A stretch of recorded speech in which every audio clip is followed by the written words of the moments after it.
وسلام على حبيبه المصطفى أما بعد فأعوذ بالله من الشيطان الرجيم بسم الله الرحمن الرحيم إن الله وملائكته يصلون على النبي يا أيها الذين آمنوا صلوا عليه وسلموا تسليما اللهم صل على سيدنا محمد معدن الجود والكرم وآله وأصحابه الكرام وابنه الكريم وبارك وسلم صلاة دائمة سرمدا أبدا. قال الله تعالى في كلامه البليغ أعوذ بالله من الشيطان الرجيم ألا إن أولياء الله لا خوف عليهم ولا هم يحزنون الذين آمنوا وكانوا يتقون لهم البشرى في الحياة الدنيا وفي الآخرة صدق الله مولانا العظيم. حضرات، قرآن عظیم کی آیات بینات یہ ببانگ دہل ہمیں اعلان کرتی ہیں کہ دنیا میں کچھ لوگ ایسے ہیں جن کو دنیا کی کسی بھی بڑی طاقت کا کوئی خوف نہیں ہوتا اور نہ ہی کسی بڑی پاورفل طاقت کو دیکھ کر کے وہ گھبراتے ہیں. کبھی ایسا نہیں ہوتا. قرآن ان کے متعلق اعلان کر رہا ہے. اور یہ ہوتے کون ہیں جو بالکل بے خوف ہو کر زندگی گزارتے ہیں؟ وہ اللہ کے اولیاء کی جماعت ہے. الا ان اولیاء اللہ لا خوف علیہم. جو اللہ کے ولی ہیں. ولی کون ہوتا ہے؟ ولی کے کئی معنی ہیں. دوست کے بھی ہیں, مددگار کے بھی ہیں, غلام کے بھی ہیں, مولا کے بھی ہیں, آقا کے بھی ہیں. یہاں پر جو اللہ کے اولیاء کا معنی لیا جاتا ہے وہ اللہ کے دوست, اللہ کے محبوب. وجہ یہ ہے کہ جو پیدا ہوتے ہی دنیا میں اللہ اکبر کی آواز سن کر کے آیا ہو, جس کا مطلب یہ ہوتا ہے اللہ سب سے بڑا ہے. جب بھی ہمارے گھر بچہ پیدا ہوتا ہے کسی بھی مسلمان گھر میں, اس کے کانوں میں سب سے پہلی جو آواز ہم دیتے ہیں وہ اذان کی, اللہ اکبر اللہ اکبر. اللہ سب سے بڑا ہے, اللہ سب سے بڑا ہے.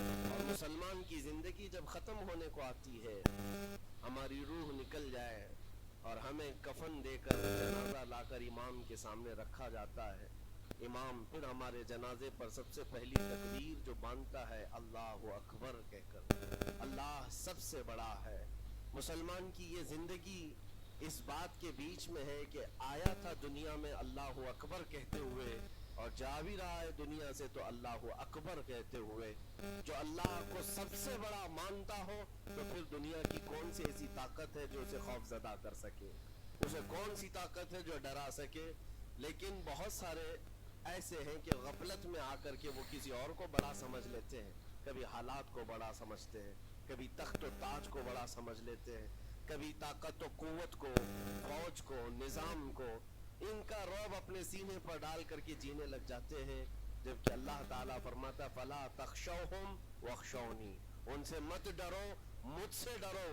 اللہ کا خوف جس کے دل میں آ گیا اللہ اس کو ہر خوف سے آزاد کرتا ہے, ہر خوف سے آزاد کرتا ہے. ہم ہندوستان کے جملہ مسلمان جتنے بھی ہیں, ایک مرد قلندر, مرد درویش سیدی سرکار معین الدین حسن چشتی غریب نواز کے اس ہند میں رہتے ہیں. ظاہر سی بات ہے کہ ان کی سیرت ہم سب کے لیے ایک بہت بڑا مشعل راہ ہے, بہت بڑا نمونہ عمل ہے. آپ کو پتا ہے غریب نواز کو ہند الولی کہا جاتا ہے. وجہ یہ ہے کہ ولی کا ہندوستان ہے. یہ نہیں ہے کہ ہندوستان کا ولی, بلکہ یہ پورا ہند ہی ولی کا ہے. دربار غریب نواز سے ہندوستان کو جوڑا گیا ہے. سلطان الہند بھی کہا گیا, سلطان الاولیاء بھی کہا گیا. لیکن جانتے ہیں ان کے آنے کا راستہ اتنا پیچیدہ تھا. وہ سن 583 کی بات تھی, 583 ہجری چل رہی تھی, جب آپ حرم کعبہ سے نکل کر مدینہ طیبہ جا رہے تھے. اس وقت آپ کی عمر تقریباً 45 سال کے آس پاس کی تھی. نہایت ہی عبادت گزار, تقوی شعار, 20 سال اپنے پیر و مرشد کی خدمت کر کے وہ حرم کعبہ میں پہنچے تھے. 20 سال کے بعد جب مسجد نبوی میں تو عجیب سی کیفیت تھی. سلام کیا رسول پاک صلی اللہ علیہ وسلم کے دربار میں, جواب قبر انور سے آیا وعلیک السلام یا معین الدین شیخ البحر والبحر. اے معین الدین تجھ پر میری سلامتی ہو، اللہ کی سلامتی ہو جو خشکیوں اور دریوں کا بھی تجھے امام بنایا گیا ہے۔ اور آواز یہ نبی کریم صلی اللہ تعالی علیہ وسلم کے دربار سے سننے والی آواز تھی۔ آپ گھبرائے تھے، تھوڑا سا سراسیمگی تھی، یہ ہندوستان کی طرف اشارہ کر کے میرے آقا صلی اللہ تعالی علیہ وسلم نے فرمایا تھا کہ تجھے ہند کی ولایت دی جاتی ہے۔ اس وقت تک سرکار غریب نواز کو نہ ہندوستان آنا کبھی ہوا تھا، نہ ہندوستان کے علاقوں کو آپ نے کبھی دیکھا تھا، کیونکہ سجستان جو یہاں سے کافی دور ہے، افغان کے قریب ایک علاقہ سنجر جہاں پر آپ کی ولادت ہوئی، وہاں سے نکل کر کے آپ نیشاپور میں آباد رہے، اس کے بعد 40 سال کے بعد حرم کعبہ حرم مدینہ میں رہے، لیکن اچانک یہ بات کہ تمہیں ہند کی ولایت دی جاتی ہے ایک تعجب والی بات ہے، نئی جگہ پر بھیجا جا رہا ہے۔ آپ دوبارہ شام میں نبی پاک صلی اللہ علیہ وسلم کے دربار میں حاضر ہوئے اور سلام پیش کرنے کے بعد، کیونکہ یہ خوشی کی بات تو سب کے لیے تھی کہ ہندوستان کو اللہ تعالیٰ ایک عظیم ولی بھیج رہا ہے، لیکن جس کو بھیجا جا رہا ہے وہ بے قرار تھا، بے چین تھا، کیونکہ نہ راستے پتہ ہے، نہ ملک کے حالات معلوم ہے۔ بارگاہ مصطفیٰ صلی اللہ علیہ وسلم میں دوبارہ جب حاضری ہوئی، عرض کیا آقا آپ کا حکم، اس کی تعمیل کے لیے بندہ حاضر ہے، لیکن نہ یہ فقیر ہندوستان کے راستے دیکھا ہے، نہ وہاں کے حالات معلوم ہے۔ حضور پاک صلی اللہ تعالیٰ علیہ وسلم کے دربار میں یہ اپنی بپتا سنا رہے تھے، داستان غم سنا رہے تھے، غنودگی طاری آ گئی، یعنی نیند سی کیفیت آ گئی، اور بارگاہ رسول صلی اللہ علیہ وسلم میں ایک دیوار پر ٹیک لگا کر جیسے ہی آپ کی آنکھیں بند ہوئی، رسول کریم صلی اللہ علیہ وسلم تشریف لائے اور اشارہ فرما کر پورے ہندوستان کے نقشے آپ کے سامنے کھول کر رکھ دیے، اور پھر غریب نواز کو یہ بتایا بھی کس جگہ سے تمہیں سفر کرنا ہے، کیسے تمہیں جانا ہے اور کہاں تمہارا مسکن ہوگا۔ سرکار غریب نواز فرماتے ہیں اس ایک خواب میں میں نے رسول کریم صلی اللہ تعالیٰ علیہ وسلم کے ہاتھ میں اجمیر کے پہاڑ بھی دیکھ لیے، وہاں کے قلعے بھی دیکھ لیے تھے جو موجود تھے، اور اس کے بعد پھر کس بات کا خوف ہے، کس بات کا ڈر ہے؟ جنہوں نے راستے بتائے ہیں وہ ہادی رسول، وہ ہادی عالم ہے، نبی پاک صلی اللہ علیہ وسلم آئے ہیں پوری کائنات کو راستہ دکھانے کے لیے، اور جنہوں نے غریب نواز کو ہند کا راستہ بتایا ہو، پھر ڈر کس بات کا؟ جب آپ بیدار ہوتے ہیں تو اپنے ساتھ 40 قطب اس اولیاء کرام کی جماعت لے کر مدینہ طیبہ سے سفر کے لیے نکلے تھے۔ میرے عزیزو اب بات یہاں آتی ہے، اسی لیے مدینہ طیبہ سے یہ پورا پلان ہوا ہے، مدینہ طیبہ سے بھیجا گیا ہے، مدینہ طیبہ سے پلیسمنٹ ہوا ہے، اسی وجہ سے آج تک تاریخ غریب نواز کو عطائے رسول کہتی ہے، عطائے رسول ہے، رسول اللہ کی عطا ہے، ہندوستان والوں کے لیے خاص عطا ہے میرے آقا صلی اللہ علیہ وسلم کی۔ جب وہ سفر کے لیے نکلے سن 83 سے چلے تھے تو یہاں ہندوستان پہنچتے پہنچتے آپ کو 87 یعنی 4 سال کا عرصہ لگ گیا تھا۔ 4 سال کے عرصے کے بعد آپ پہنچے میرے عزیزوں، نہ پلینوں کا سفر نہ جہازوں کا سفر کہ اڑ کر کے ادھر سے ادھر آ گئے، وہ تو پیدل قافلہ نکلا تھا، درویشوں کا قافلہ تھا، اور وہاں مدینہ طیبہ سے نکل کر بغداد پہنچے، بغداد میں اولیاء کاملین کی صحبت پائی، وہاں سے پھر نیشاپور، پھر اس کے بعد ہرات، اور افغان کے علاقے ہوتے ہوئے لاہور پہنچے۔ لاہور میں سرکار داتا گنج بخش عالم رحمت اللہ تعالی علیہ کے دربار میں چلہ کشی فرمائی، وہاں سے دلی پہنچے۔ یہاں یہ پورا جو راستہ ہے 4 سال کا میرے عزیز و تاریخ میں ہے، سرکار غریب نواز جس راستے سے چلتے جاتے تھے جو کافر یا مشرک بھی دیکھتا وہ دائرہ اسلام میں داخل ہو جاتا تھا۔ نور الہی، نور وحدت کا ٹکڑا آپ کی جبین اقدس پر ایسا چمکتا تھا کہ لوگ جو آتے وہ پھر آپ کی صحبت سے دور کوئی جاتا نہیں تھا۔ دلی میں جہاں آپ آئے یہ ایک عجیب اتفاق ہے، اس وقت کھانڈے راؤ ایک بڑا راجہ تھا، اس کا قلعہ تھا، اس کے سامنے ہی آپ نے پڑھا۔ سرکار غریب نواز رضی اللہ تعالیٰ عنہ کی یہ داستان، یہ تاریخ، وہاں پر آپ نے اپنا پڑاؤ ڈال دیا۔ بت پرستوں کے لیے ایک بڑا پیچیدہ مسئلہ تھا کہ پیش آیا ہے۔ ایک بات میں آپ کو بتاؤں، یہ جو تعصبات پھیلا ہوا ہے، زہر پھیلا ہوا ہے، یہ آج یہ باپ داداؤں کے پشت میں ان کے موجود رہا ہے۔ اسلام اور مسلمانوں کے خلاف زہر